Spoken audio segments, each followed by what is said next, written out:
Welcome to the third episode of the C4 Recovery Solutions podcast. I am your host, Jack O'Donnell. Some of you might know me as the CEO of C4 Recovery Foundation. As many of you know, C4 is dedicated to improving access to high-quality, ethical treatment services for behavioral health and social wellness. We are fierce advocates for the often overlooked individuals and underserved populations within our society. Through innovation and forward thinking, C4 has developed service delivery systems for addiction and recovery programs throughout the U.S. and throughout the world in some of the most challenging environments. Each week on this podcast, we will hear stories from people who have benefited directly from programs C4 developed, those who assisted C4 in the process, and especially those still involved in the implementation of the programs today. On today's episode, we're discussing the issue of recovery and rehabilitation in Turkey, a country where the recovery and treatment field was dormant in the face of a growing addiction problem. This is where Cigdem Sonmez comes in. Chidam created one of the few community-based programs with a local focus. And now, here is her story. Merhaba, benim adım Chidam. I am 45 years old and have been clean for 18 years and 5 months. When I stopped using, I started educating. Education has always been a passion of mine through my own lived experience of being an addict in Turkey. I realized the need for addiction treatment programs in Turkey. My company Life Academy in Istanbul, where I work as a social worker, family services, liaison, and addiction consultant. I met C4 in 2014 when Rick Ostrom, the chairman of C4 Recovery Foundation, came to Turkey. They wanted to assess what treatment and rehabilitation programs were available to addicts in Turkey. They held a conference attended by almost everyone working in the field of addiction and recovery. They chose me to lead their Turkish program. This is where it got tricky. While Rick believed in me, I faced more challenges as woman in leadership position. Much like domestic violence, addiction is a huge issue in Turkey that the country has been working on finding solutions for. In terms of addiction treatment and recovery, things are improving in Turkey. This is partially due to C4's involvement. C4 and I started one recovery and rehabilitation program in Avcilar. After a year, we were able to show that not only was it possible to make sound business within the addiction treatment sector, in doing so, we were able to inspire people to create more addiction treatment programs. Our program fought against so much stigma. In Turkey, addicts were not employable and are seen as a nuisance. Our program showed that people can be rehabilitated. Too many people of Turkish citizens are addicted to bonsai, a chemically altered from the THC that was introduced in 2002 to replace marijuana. It is far more toxic than cannabis, and in just 2018 alone, 564 people died from bonsai overdose. The other major problem, like the rest of the world, is methamphetamines. This is why we started small in Avcilar. We wanted to perfect our model to ensure we had the best chance of successfully helping people recover and rehabilitate. We knew we were doing something great when members of Green Crescent came to visit our rehab center. They were impressed with our focus on the after effect and rehabilitation side of addiction treatment, instead of the usual focus on prevention. Before C4, there were a few 12 steps programs and hospitals with detox programs, but people had to wait a while to get in. On top of that, there wasn't much guidance for people after finishing these programs. There was no continuum of care. The rich were always able to go to expensive centers. The poor had no options. After C4, we have one of the most important things, momentum in the field. We showed people that it works and recovery support has blossomed. C4 showed there didn't need to be stigma in working in this field and that these programs could be viable businesses. 15 years ago, it was impossible for people to understand what an ex-user was. They didn't see the lived experience I had as a valuable tool for education. The only respectable people in the field were those who graduate from university with psychiatry and psychology degrees. They told me I wasn't enough. C4 changed the conversation. Today, Turkey still needs a lot of help in the rehabilitation area. I'm currently working on a project that combines cycling with recovery. I'm a professional cyclist and actually ride on a team in Istanbul. We were preparing for a big ride against addiction to raise awareness, so it's covered by the media. My focus is on addicts and their families. I run my company, Life Academy, and I am soon graduating from Istanbul Girişim University with a degree in sociology. I can't stop learning and know my work will never be finished because I have so much knowledge to share. My passion is coaching people. I do a little bit of life coaching too. But addiction therapy will always have a special place in my heart. As Chidam touched on, Turkey, and Istanbul in particular, has a drug and alcohol problem that is having a far-reaching impact on society as a whole. Like most countries, people with substance use disorders in Turkey face high incarceration rates. There is treatment provided in jails, but the aim of programs like Chidam's and that of the Green Crescent is to make sure addicts get the help they need before encountering the criminal justice system. Also, like most countries, there is a lot of stigma and denial regarding the issue of addiction. This is because for those on the outside, it is hard to understand. There is a wide range of drug types that individuals suffering from substance use disorders use, from street inhalants, cannabis, ecstasy, benzodiazepines, to injectables such as heroin and cocaine. Many drug users begin abusing drugs at a very early age. A national survey in 2003 saw many begin using street inhalants as early as 8 to 11 years old. As Istanbul has a population of over 15 million people, there is bound to be higher demand there than in the rest of Turkey. It is hard to meet such high demand and provide quality drug treatment programs to all who need it. The centers that did treat drug use focus mainly on detox, as this is one of the most immediate solutions they can offer. Unfortunately, this means a high rate of relapse. This is why C4 got involved, to help provide continuing care so that individuals could stay clean and reintegrate into society after detox. C4 started to convene meetings between professionals, 12-step fellowships, and anyone else interested in developing the current treatment field. As a result of those conversations, C4 started partnerships with 2 local municipalities. This local community approach was a great fit for the community treatment system C4 wanted to implement. The community treatment system has 4 main components. 1, local government, which in this case was the municipalities of Avcilar and Beylikdüzü municipalities. 2, primary care, clinical, medical detox, acute care, and stabilization. 3, community recovery, peer support, job training, childcare, housing, and education. And 4, spiritual or clergy.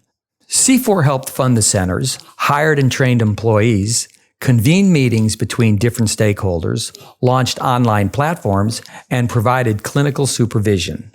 Instead of creating a boilerplate treatment template, C4 conducted research and iterated the treatment program continuously in order to address the local needs from a socio-culture standpoint. In addition to developing a unique program for the local community, C4 also provided training to many individuals whom then became the qualified workforce for the treatment field in Turkey today. For today's panel, we are joined by Chidam, and internationally recognized lecturer, researcher, and clinician in the field of counseling, psychology, and addiction, Dr. Bob Lynn. So, Dr. Bob, thanks for being with us today. I want to begin our panel discussion with an obvious subject, that is in regard to the cultural differences in a country such as Turkey. Compared to other places, C4 has designed treatment systems. Tell me a little bit about the big differences between Istanbul and, say, designing a system in the United States. Originally, when we came to Turkey, we thought we would export some of the clinical and theoretical experiences we had in other countries. And we wanted to be totally enculturated, and we wanted to come in with cultural humility. So we worked with a lot of the local expertise, including people in the universities, to develop instruments, etc. And we spent a great deal of time making sure that the theoretical and the practical instruments and all of the clinical processes reflected the needs of the community in Turkey. That was our intention from the beginning, Jack. However, we found out very quickly that, and just as you pointed out, the differences were even greater than we expected. In fact, by trying to import anything that looked like a clinical process from another, even evidence-based model, just didn't float in Turkey. Just didn't make sense at some point. So what we did was we changed our direction and moved to what is called the community-based system. And the way that we overcame just the issue that you brought up, Jack, the cultural challenges, we were able to develop a system and a treatment model that clearly reflected the community itself, empowered community stakeholders, and privileged local expertise. So the system itself became a uniquely Turkish system as opposed to an imported system from another region. And that was one of the most exciting parts about being in Turkey, is that we were able to approach it from a one-down informed position rather than a one-up position where we were looking down and bringing something in. And that's what made it so exciting, because it became a Turkish system as opposed to an imported Italian, American, French system. Yeah, that makes perfect sense, because I guess if you get the professionals on board, then you go to the municipalities and they know that you've already taken this into consideration. It's a lot easier for them to accept. And that's what it really took off. And it was really interesting, Jack, that we found out that in terms of recovery in Turkey, more important than CBT or EMDR or any other clinical model that you might import, most important was the connection to real life on the ground, quality of life on the ground, which included things like transportation, jobs, childcare, medical care, all of the things that were available in the community, but they were disparate. They were not connected. There was not a real system. So what we were able to do was to put together a system on the ground that really supported sustained recovery, as opposed to a counseling session which might appear to be making sense, but really did not support sustained recovery as we knew it. How important were the traditional recovery support groups to the system, such as, AA and NA? Did Istanbul have a good 12-step network when C4 arrived? Well, there were challenges in that area as well, Jack. The AA was highly problematic, and it was very difficult to make any inroads with AA. We had several meetings. However, the paradigm, the AA paradigm, as we know it in the United States and other places, really was very different in Turkey. What did have a greater root was NA, and we were able to make significant inroads into NA as a result of meeting some of the significant people, being a leader in the NA community. And then we were able to bring some of the long-term NA folks into the system. The interesting thing was that we realized that although the NA community was very powerful for some people, that we really could not put all our eggs in that basket, that we really needed to have NA as an option, but we needed other alternatives as well. So you have the local AA community, you've got the treatment providers, you've got the social services lined up. What about law enforcement? That's a key component here, and that's difficult in any country. How difficult was it to get law enforcement buy-in in an environment like Istanbul? Brilliant question for Istanbul and for Turkey in general.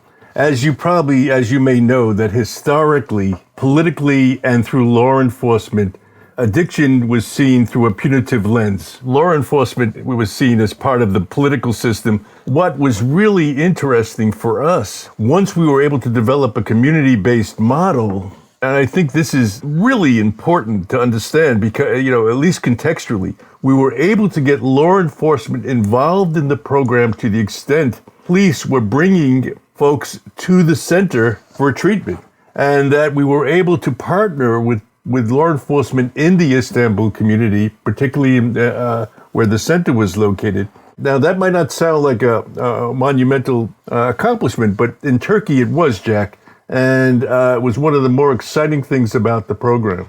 Listen, it's a tough challenge everywhere to get law enforcement buy-in, and it's really a shame, that you have to kind of drag them along. But once they get there, they really see the benefit because it gets people healthy again, but it also cuts down on a lot of work and cost for the criminal justice system. So Chidam, did you see early resistance, or did the local governments get on board quickly? When we started, two local governments wanted to start right away, and they did. When we tried to reach out to other municipalities, we faced challenges. Most of them had a hard time understanding what we wanted to do. They were hesitant because the topic was addiction. It was not resistance but hesitancy. In addition, most of them didn't think that funding a project like this would be meaningful because they didn't have enough knowledge about long-term recovery from addiction. So how was the communication between different stakeholders in the field? Do the public programs, community, and private practitioners come together, or do they tend to work separately? The stakeholders were somewhat in communication, but it was mostly conversational. They met with some hospitals as long-term recovery from addiction was a relatively new concept. Our country needed some clarification before getting involved. It was a bit difficult to provide treatment services in organizations due to some regulations at the time. But in 2019, the regulations were published in the official gazette, which proved to be a pivotal move. Does the field, both the public and private sector, now recognize that better treatment is necessary to defeat the issue? Or are they still slow to respond and admit the seriousness of the issue? Our country was already aware of this situation, and they knew it was serious, but like in other countries, one of the biggest challenges was raising awareness. Fortunately, our government supported this cause greatly. None of the previous governments were attentive to the issue like the current one. In 2014 or 2015, the President of Turkey held a large conference on this topic and ordered that action must be taken to address this issue. He gave this job to Yeşilay, Green Crescent, and all municipalities. Yeşilay is a very important organization in Turkey. They launched their first program Chidam in 2015. Following that, they started many more addiction treatment centers. Today, many people with substance use disorders and their families receive services for free through these centers. This is a very important step. So Chidam, what was your most proud contribution to this project? What gave you the most satisfaction? I'm most proud of having ex-users take part in the field as recovery support specialist. This is what made me feel satisfied with our work. This is important because it has never been done this way before. Today, ex-users guide and coach clients together with therapists. And this was a first for Turkey. This is one of the most important contributions C4 made to Turkey. People like me, ex-users and recovery community members, have tried this for many years. But it only happened once C4 became involved. Because of this, many more training programs like ours have been able to come alive. So Chidam, are you optimistic things will continue to improve regarding treatment in Turkey? I have always been optimistic and had hope for Turkey. These are problems that you can see everywhere else in the world. We have the same issues. We deal with the same drugs and challenges. The issue was this. We needed to raise awareness about who is an addict and what is recovery. This was critical. Today, we have graduate programs focused on addiction. There are many courses. More people than way before work in this field. Students from sociology or medical departments can take courses on addiction today. They can learn about addiction and rehabilitation. All of these happened in the last 10 years. How has stigma and general attitudes toward the issue of addiction changed in Turkey since C4's involvement? C4, as an international organization, attracted a lot of attention here. An international organization who has been working on the issue at the global level came to Turkey. They provided training, supervision, and funding for this field. This created awareness. We have been on the news. We had interviews in the newspaper. Me being the leader of the project as an ex-user and as a woman made people more interested. This public visibility has allowed more training programs to serve the field. So Bob, you've worked in a lot of environments, from helping design systems in New Jersey to the UK, as we've discussed on other podcasts. What was it about Istanbul? I know you've referenced how rewarding that work has been for you. What was really the most rewarding part of working in Istanbul for you? I have to say without hesitation, Jack, that working in Istanbul was really a highlight of my career.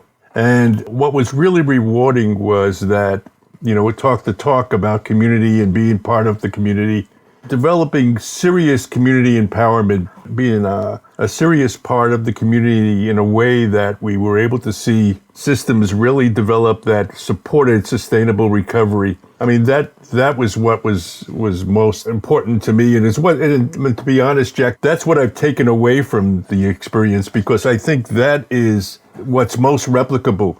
Just going back very quickly to your previous statement about culture and those challenges, when you develop a community program such as this one, it transcends culture in the sense because it's normative and it reflects the community and its values. So now you have a system that's not only it's replicable and can actually apply to almost any community, if not, almost in the world, because what you're doing is you're coming in and working with and privileging local expertise, and the program becomes uniquely theirs. And that's what was most exciting, and what I take back and what I take away from the Turkish experience, Jack. Instead of just copy and pasting the program C4 had provided to be successful in New Jersey and in the United Kingdom, C4 spent time on the ground in Turkey, meeting with those already in the field to help create a tailored program that would bring the most benefit to the addiction treatment sector in Turkey. By working with Chidam on a pilot program in Avcilar, C4 was able to provide the Turkish field with a blueprint for how to best create recovery programs in the future. Without the dedication of Chidam, thousands, if not millions, of Turkish people would be without the care they need. Well, listen, I want to thank you, Dr. Bob Lynn and Chidam, for joining me today. I'm certainly proud of the work that you did. I'm proud that I was associated with this work as well. So thanks very much on behalf of all the people of Turkey and Istanbul. C4 is so grateful for the work that you do.